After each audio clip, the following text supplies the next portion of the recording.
this year.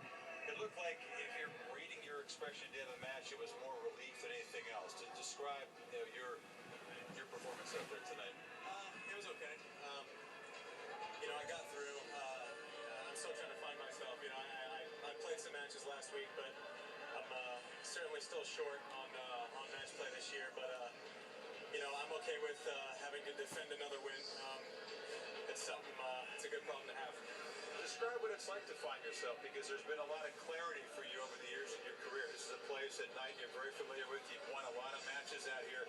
What is it like to sort of have to find yourself at a new 29-year-old? Well, you can look at it one of two ways. I mean, it's obviously difficult, but the last, I had 10 years of a clean bill of health, and the last year and a half has been dicey. So,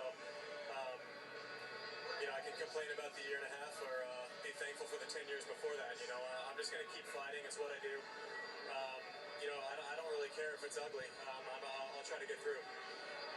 You sit around and think about things like what's at stake for you this year at the U.S. Open? Well, yeah. I mean, hey, listen. What's at stake is you go home if you lose. It's the same as everything else. I'm not going to sit here and pretend I'm in championship form right now. That's for sure. But people have worked their way into tournaments before. I'll certainly get that opportunity. I'm happy to be through. Other than the French, I think for years, a decade at least, you showed up at majors and presumably believing you can win, and rightfully so. Do you dial it back, or what's in your mind for this 2 weeks in New York? Well, it doesn't matter, because I don't have to win the tournament tomorrow. I have to win my next match, and that's the way it works. Coming in, it's the shortest summer I've ever had in my career. To be honest, I didn't know if I was going to be able to play here when I got hurt earlier this summer. So it's all bonus for me right now. I just got to free up and work my way into this thing.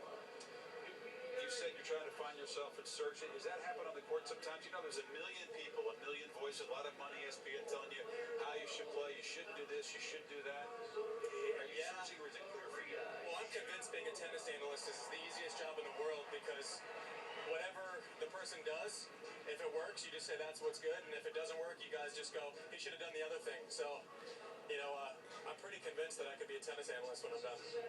Well, I know you could. You could be a hell of a tennis analyst, but it's not going to be for your future. Well, yeah, it just doesn't take much thought. If I'm grinding and I'm winning, you guys are like, you guys are like, he's reinvented himself, and if I'm playing like crap and pushing, then it's he's horrible and needs to hit the ball. So, everyone's an expert, but I'm better than most of them have been. You're kind enough to take the form here and use it very well. There you go. Hey, you guys can take it too, So we've got Andy Roddick. We'll see him back here against the youngster from Nebraska. Sounds familiar, Jack Sock, in the second round. Andy, we appreciate it. Take care.